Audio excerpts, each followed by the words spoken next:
bersyukur teman-teman masih semangat memuji Tuhan. Teman-teman masih setia mendengarkan firman Tuhan. Nah, pagi ini apa sih yang teman-teman syukuri? Ya, teman-teman bisa bangun pagi dengan tubuh yang sehat dan kuat. Ada papa mama yang beserta teman-teman di rumah. Juga kita selalu dicukupkan segala sesuatunya. Itu semua karena anugerah Tuhan. Teman-teman, sebelum kita bernyanyi memuji Tuhan, kita berdoa dulu ya. 5, 10. Tuhan Yesus yang baik, terima kasih Tuhan atas setiap anugerah-Mu Tuhan, penyertaan-Mu di dalam hidup kami yang selalu baru setiap pagi. Tuhan, kami mohon Tuhan memberikan kami kekuatan yang baru Tuhan. Bentuk kami Tuhan menjadi laskar Kristus yang setia. Perlengkapi kami dengan iman yang teguh Tuhan. Jadikan kami Tuhan hamba-Mu yang bisa memuliakan Engkau. Hidup kami bisa memuliakan nama-Mu. Hanya di dalam nama Tuhan Yesus kami berdoa dan mengucap syukur. Haleluya, amin. Yuk teman-teman, kita bangkit berdiri. Kita angkat satu pujian untuk memuliakan namanya.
Tuhan Yesus adalah satu-satunya penolong kita. Hanya Dialah yang bisa kita andalkan. Sekarang Tuhan Yesus ada di surga. Tapi satu kali nanti Tuhan Yesus berjanji Ia akan kembali membawa kita semua. Untuk itu kita harus tetap setia menunggu janji Tuhan. Yuk kita nyanyi satu lagu, Yesus adalah satu-satunya penolong kita.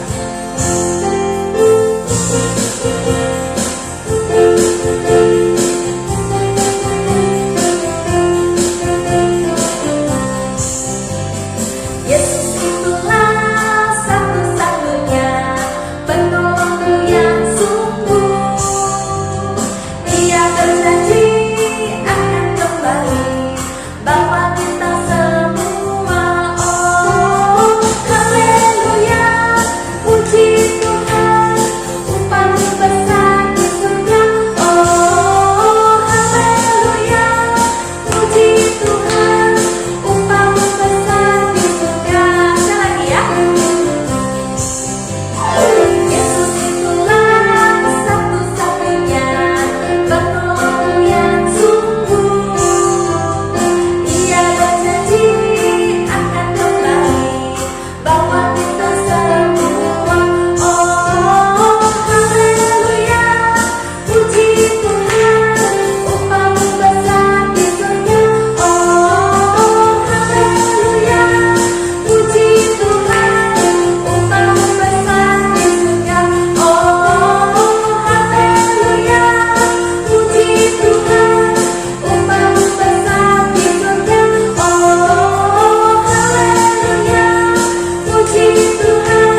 engkau terhadap setiap kecelakaan. Ia akan menjaga nyawamu. Tuhan akan menjaga keluar masukmu dari sekarang sampai selama-lamanya. Tuhan adalah penjaga kita. Tuhan adalah pelindung kita. Kita tidak perlu khawatir karena Tuhan selalu ada di saat kita membutuhkan. Tuhan selalu menyertai kita.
Shalom, jumpa lagi di ibadah online Sekolah Minggu GMI Muen.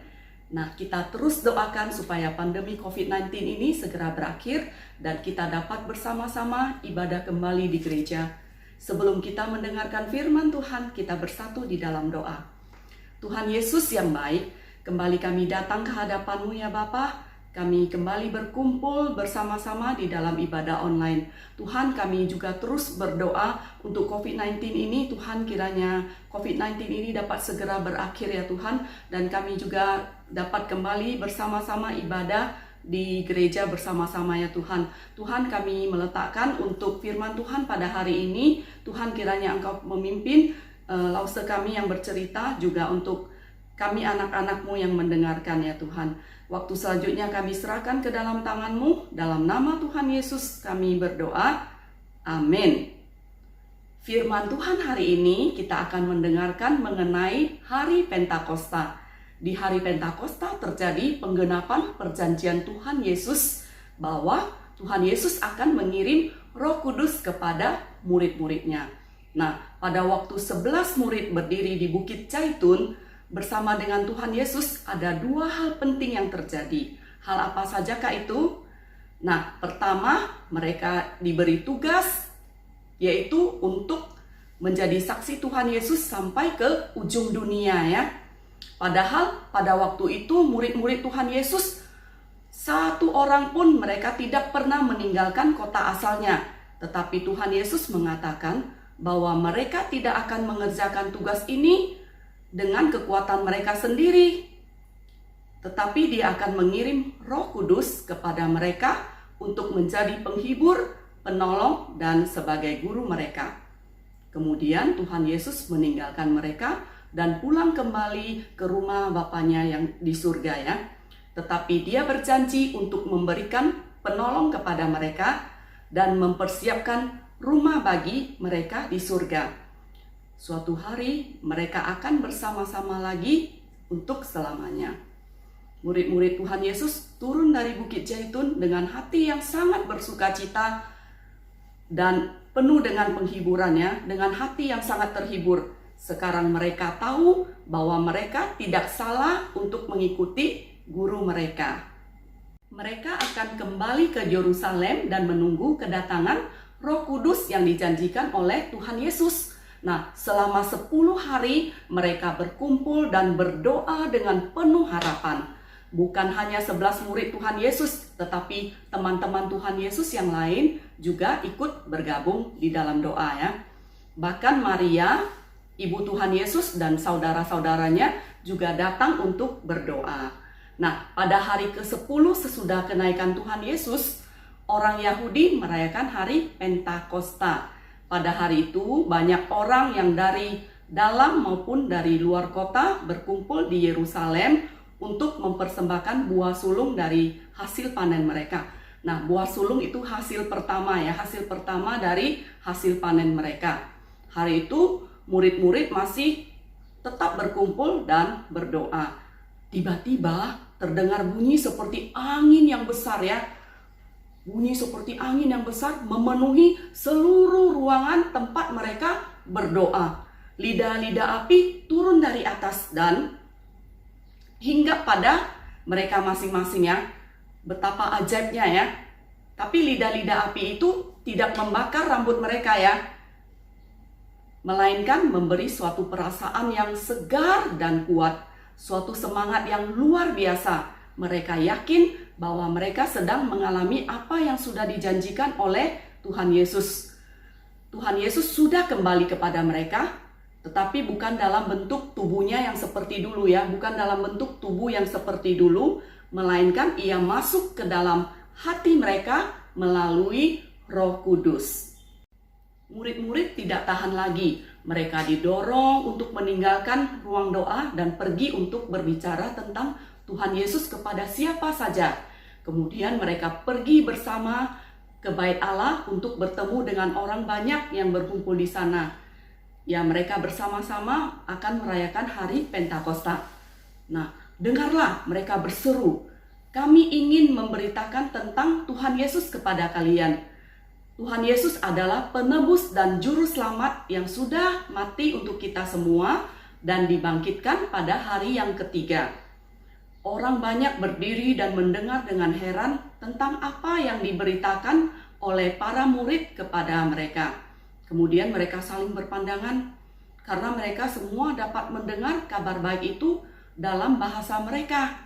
Nah, meskipun mereka itu ada yang datang dari negara yang berbeda-beda, ada yang dari Mesir, ada yang dari Ethiopia, ada yang dari Libya, ada dari Mesopotamia, dan dari banyak tempat-tempat lain.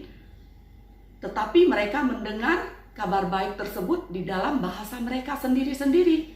Nah, betapa indah ya pemberian Roh Kudus yang memungkinkan murid-murid untuk mencapai orang-orang dari bermacam-macam latar belakang bahasa. Nah, meskipun mereka belum pernah belajar semua bahasa-bahasa tersebut, tetapi Roh Kudus memberi setiap murid bahasa yang berbeda untuk berkhotbah. Pada hari itu 3.000 orang ya, 3.000 orang, banyak ya. Pada hari itu 3.000 orang bertobat dan percaya kepada Tuhan Yesus. 3.000 orang itu kemudian minta dibaptis oleh para murid-murid. Mereka menjadi jemaat yang pertama dan gereja pertama yang dilahirkan oleh pekerjaan Roh Kudus. Apa yang membuat kedatangan Roh Kudus menjadi sangat istimewa? Marilah kita belajar untuk lebih mengerti tentang siapakah Roh Kudus sebenarnya dan bagaimana ia bekerja di dalam gereja dan di dalam hati kita. Nah, Lause mau tanya, apakah kalian pernah melihat angin? Bagaimana kita tahu kalau angin itu berhembus? Kita tahu dari daun-daun yang bergerak ya. Kalau ada angin kita lihat ada daun-daun yang bergerak ataupun kertas bisa bergerak. Itulah yang dialami oleh murid-murid pada hari Pentakosta. Mereka mendengar angin bertiup, tetapi mereka tidak melihat adanya Roh Kudus. Namun pekerjaannya nampak di dalam hati mereka ya. Dan Roh Kudus memberi sukacita dan semangat serta bahasa yang baru untuk berkhotbah. Dia juga bekerja di dalam kehidupan para pendengarnya dan menolong 3.000 orang untuk bertobat dan menerima Tuhan Yesus sebagai Tuhan dan Juru Selamat mereka.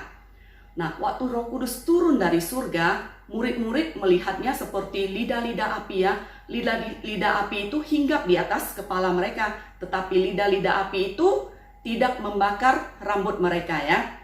Yohanes Pembaptis pernah berkata kepada orang banyak yang minta dibaptis di Sungai Yordan, katanya, "Aku membaptis kamu dengan air sebagai tanda pertobatan, tetapi sesudah aku akan datang Dia yang lebih berkuasa daripadaku. Dia akan membaptis kamu dengan Roh Kudus dan api." Api Roh Kudus dapat membersihkan hati kita seolah-olah semua yang kotor, semua yang sia-sia dari kita dibakar. Tetapi api juga dapat menghangatkan kita ya. Roh Kudus dapat menghangatkan hati kita dengan keinginan untuk melakukan kehendak Tuhan. Pada hari raya Pentakosta, murid-murid Tuhan Yesus pasti juga teringat hal lain yang dikatakan Tuhan Yesus ya. Tuhan Yesus pernah mengatakan, "Aku datang untuk melemparkan api ke bumi. Alangkah baiknya kalau api itu sudah menyala." Api yang dilemparkan Tuhan Yesus adalah api Roh Kudus yang suci. Api itu turun atas murid-murid dan atas 3.000 orang lain pada hari raya Pentakosta. Setelah itu banyak orang yang bertobat. Api yang dilemparkan Tuhan Yesus mulai menyala di Yerusalem, di Yudea ya, di Samaria. Dan saat itu sudah menyala sampai ke ujung bumi. Di seluruh dunia, Roh Kudus sedang bekerja. Lambang angin mengartikan Roh Kudus sebagai kuasa yang bergerak kemana ia mau. Walaupun kita tidak dapat melihat angin, tetapi kita dapat merasakannya ya. Lambang api mengartikan Roh Kudus sebagai kuasa yang membersihkan dan menghangatkan untuk memberitakan Injil Tuhan Yesus. Kemudian ada lambang air yang artinya menyegarkan kembali. Lambang air ini menyegarkan kembali jiwa dan roh kita yang juga harus kita segarkan ya. Jika hati kita penuh dengan Roh Kudus, maka Roh Kudus akan mengalir dari hati kita seperti air yang hidup. Sehingga orang yang mendengar perkataan kita akan disegarkan seperti yang sudah terjadi pada hari Pentakosta. Kemudian Roh Kudus itu juga seperti materai. Meterai itu ada dua fungsi. Yang pertama untuk menunjukkan bahwa satu barang itu sebagai milik seseorang. Nah, di zaman dahulu kalau botol mereka ada tutup dengan menggunakan tanah liat ya. Bukan seperti saat ini langsung ditutup plastik ya botol ya, tetapi mereka tutup pakai tanah liat. Selama tanah liat itu masih lunak, maka dapat dibuat tanda ya. Tanda di atas tutup botol ya. Orang yang mempunyai meterai tersebut dapat membuktikan bahwa botol itu memang miliknya. Nah, fungsi yang kedua ialah melindungi barang yang dimeteraikan. Pilatus memeteraikan kubur Tuhan Yesus dengan maksud supaya tidak ada seorang pun boleh membuka kuburan itu. pada zaman dulu kertas atau surat yang sangat penting diberi meterai juga ya, diberi meterai ya, supaya tidak ada yang membuka ya. Pada waktu Rasul Paulus menulis surat kepada orang Kristen di Efesus, ia memakai lambang meterai dan menulis surat tersebut ya. Di dalam Kristus, ketika kamu percaya, kamu juga dimeteraikan oleh Roh Kudus. Roh Kudus adalah meterai dari Allah bagi orang yang sudah menjadi miliknya. Melalui Roh Kudus di dalam hati kita, kita menjadi yakin bahwa kita sungguh-sungguh adalah kepunyaan Tuhan. Tuhan akan memelihara kita sampai pada hari penyelamatannya, yaitu hari di mana Tuhan Yesus akan kembali untuk menjemput kita dan akan membawa kita ke rumahnya di surga. Iblis tidak boleh mengganggu kita lagi, karena sama seperti kubur yang telah dimeteraikan dan surat yang sudah dimeteraikan tidak boleh diganggu, karena kita adalah kepunyaannya ya, kepunyaan daripada Tuhan, dan kita dipelihara oleh Tuhan. Mari kita bersatu dalam doa. Tuhan Yesus, terima kasih kami semua sudah selesai ibadah pada hari ini. Terima kasih juga Tuhan, Engkau yang telah memberikan penolong kepada setiap kami, yaitu Roh Kudus yang daripada Engkau ya Bapa, yang selalu beserta dengan kami dan mengajar kami ya Tuhan. Tuhan, pada saat ini kami juga terus ya Bapa berdoa untuk COVID-19 ya Tuhan. Kiranya COVID-19 ini dapat segera diangkat dari seluruh muka bumi ya Bapa, dan kami juga dapat kembali beribadah kembali ya Bapa di dalam ibadah di gereja ya Tuhan. Tuhan, ajar kami juga semakin hari semakin mengasihi Engkau ya Tuhan. Segala kemuliaan kami kembalikan pada Engkau. Dalam nama Tuhan Yesus kami berdoa dan mengucap syukur. Amin. Sampai jumpa di ibadah online sekolah minggu